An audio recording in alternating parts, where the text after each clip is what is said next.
Now Brighton's hunt for a new manager continues after Kieran McKenna looks set to commit to a new long-term contract with Ipswich. We're expecting to hear that this morning at some stage. It's understood McKenna was the top target for Brighton after they parted ways with Roberto De Zerbi at the end of the season. So the club may have turned their attention to former boss Graham Potter, who left the Amex in 2022. One man who knows Potter well is Adam Lallana, who played under him during his time at the club. And Lallana spoke to Drive yesterday and was asked about his former manager. Graham's a great manager, great man as well. I think the job he done at Brighton was outstanding. He was a huge part of the success that Roberto had. I think he built the foundations. Graham will get a job again. I think he was hard done by at Chelsea. You only need to look at the managers that have been at Chelsea the last three, four of them, and I don't think anyone's done a bad job. They've just inherited a transitional period, and I obviously got sympathy for any manager that loses their job. So the Brighton manager's job is still available. Lots of names being mentioned, but the bookies have got Graham Potter as favourite. Let's get more on this. We're joined by a man who played more than 200 times for Brighton. Dale Stevens. Morning, Dale. Good morning, Dale. How are you doing? I'm very well, gents. How are you? Yeah, great, thank you. Look, I mean, I've seen in sort of local newspapers and the such like, with Kieran McKenna signing his set to sign a new contract at Ipswich, that Brighton, and I'll use the word that's been used in the local media, Brighton are shell-shocked. Do you think they are? Potentially, but I think the one with obviously Kieran, he's had so much success in a football club that he knows obviously more than he knows Brighton. I think when a manager moves clubs, it's a bit of an uncertainty period, isn't it? You don't really know what you're walking into until you're through the door. So to see him commit to Ipswich is probably, it makes more sense to him leaving to another Premier League club at this time. But just on the Brighton one, I think they'll get it right. Whoever the manager will be next year, I think the fans and the football club trust in what Tony's trying to do down there, and he's made more correct decisions than not over the years. I don't think there's any doubt about that. Dave, I've got to say to you, the club itself, I love going there and it's a well-run club. However, you mentioned the fans, and I think that it's fair to say, maybe not a majority, far from it, maybe a minority would have a little bit of a problem with Graham Potter getting back.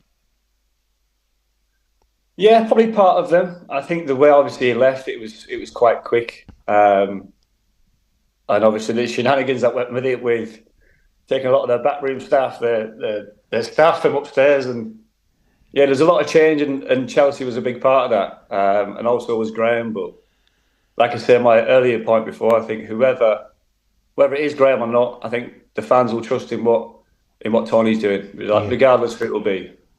I mean, how big are their ambitions, do you think, Dale? Because obviously there are names flying around, whether it be Graham Potter, Russell Martin's been mentioned, Steve Cooper, but are they ambitious enough to try for someone like Pochettino, who is suddenly available? Yeah, I think, Tony just thinks a little bit outside the box, doesn't he? I think we can all go through the names of the managers that have probably been linked. I think history probably shows he's not one to go with the status quo. And also I think Graham did a fantastic job. I just listened to Adam Lallana speak there. He did a fantastic job in terms of, the foundational work and the transitional stuff that needed doing from when Chris Hughton left. And that's probably similar in terms of what Tony wants to do now, and that's probably where the harmonies come from in terms of why De Zerbi's probably left, essentially. But I think the success that he's had has probably propelled Brighton into a different bracket in terms of if they want to progress, maybe they do have to try and change and get a manager who's got more status behind them, if anything. See, Dale, that's what I look at. Brighton, for me, have been a major success story, and I think to many points, I think they've been punching well above their weight. How difficult is it for Tony to maintain that and maintain those standards? And is it worth taking the gamble to attempt to make the next step? But it's the risk, isn't it? I think if you change what's obviously historically worked for them over a long period of time, there comes a risk in case it doesn't work. And like I said, Roberto De Zerbi propelled them probably more quickly than what they expected in terms of reaching European football. Competing in the late stage of that competition. It's like, well, do you see last year as a success, even though you finished 10th in the league, and you want to try and progress from that?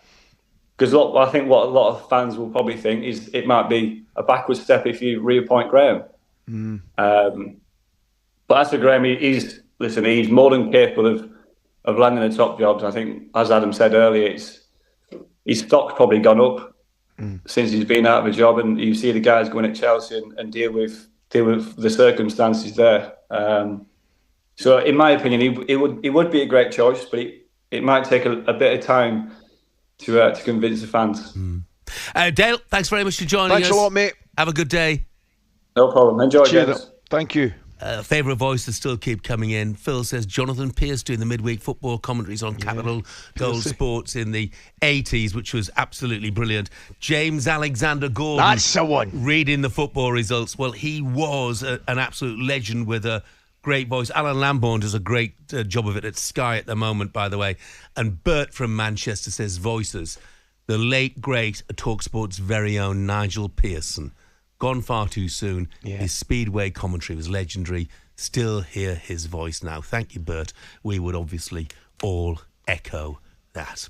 talkSPORT Breakfast, waking you up Monday to Friday morning from 6 a.m.